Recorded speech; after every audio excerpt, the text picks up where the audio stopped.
పల్నాడు జిల్లా పిడుగురాల మున్సిపాలిటీలో ఏర్పాటు చేసిన అన్న క్యాంటీన్ లో గురజాల శాసనసభ్యులు ఎరపతినేని శ్రీనివాసరావు ప్రారంభించారు. అనంతరం ఎమ్మెల్యే ఎరపతినేని మాట్లాడుతూ రాష్ట్రంలో ఏ ఒక్క పేదవాడు ఆకలితో ఉండకూడదని అన్న క్యాంటీన్ లో ఏర్పాటు చేయడం జరిగిందని తెలిపారు. ఎన్డీఏ కూటమి వచ్చిన తర్వాత హామీలను ఒక్కొక్కటిగా నిర్వహిస్తున్నామని ఎరపతినేని తెలిపారు. త్వరలోనే దాచపల్లి నగర పంచాయతీ, గురజాల నగర పంచాయతీల్లో కూడా అన్న క్యాంటీన్ లో ఏర్పాటు చేస్తామని, ఏ ఒక్క పేదవాడు కూడా ఆకలితో అలమటించకూడదని ఎమ్మెల్యే అన్నారు. రాష్ట్రంలో కూటమి ప్రభుత్వం అభివృద్ధిలో ముందుకు వెళ్తోందని, ప్రజలందరూ కూడా సంతోషాలతో ఉన్నారన్నారు.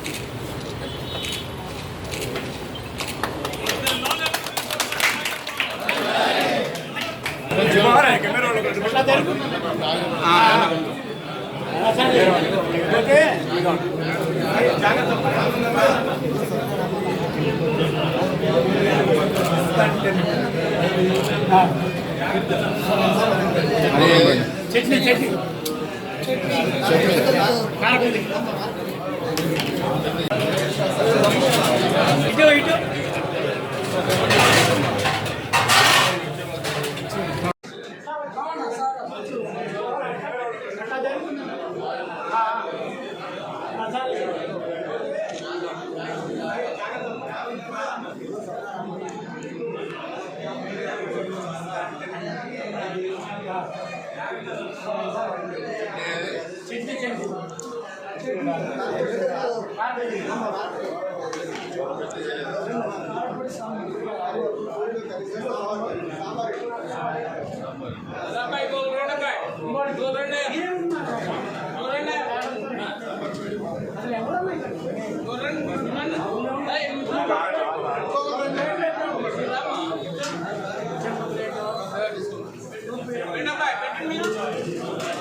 ఇటు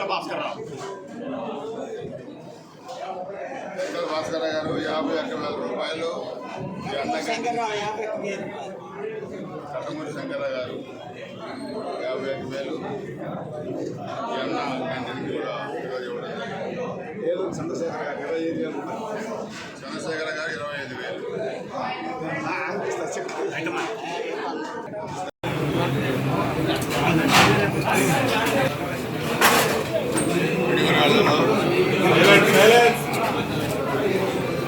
అన్న క్యాంటీన్ని ప్రారంభోత్సవం చేసుకోవడం పరిణామం. 2014-19 తెలుగుదేశం పార్టీ అధికారంలో ఉన్నప్పుడు ఈ పేదవాడి ఆకలి తెచ్చే అన్న క్యాంటీన్ని గౌరవ ముఖ్యమంత్రి నారా చంద్రబాబు నాయుడు గారు దీన్ని ప్రారంభించడం జరిగింది. సమాజంలో ఎవరైతే పేదవాళ్ళు ఉన్నారో, ఎవరైతే రోజువారీ పనులు చేసుకొని జీవనం కొనసాగించే వాళ్ళు ఉన్నారో, వాళ్ళ ఆకలి తీర్చడమే ధ్యేయంగా కూడా ఈ అన్న క్యాంటీన్లు కూడా రాష్ట్ర వ్యాప్తంగా కూడా పెట్టడం జరిగింది.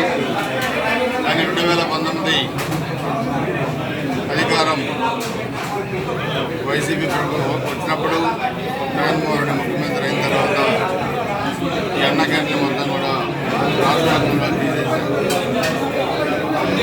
అంటే మీరు ఒకసారి ఆలోచిస్తే తమిళనాడులో అమ్మ క్యాంటీన్లు ఉన్నాయి. ఇక్కడ ప్రభుత్వం మారినా కానీ అదే పేరుమైన క్యాంటీన్లు కొనసాగించారు. ఇక్కడ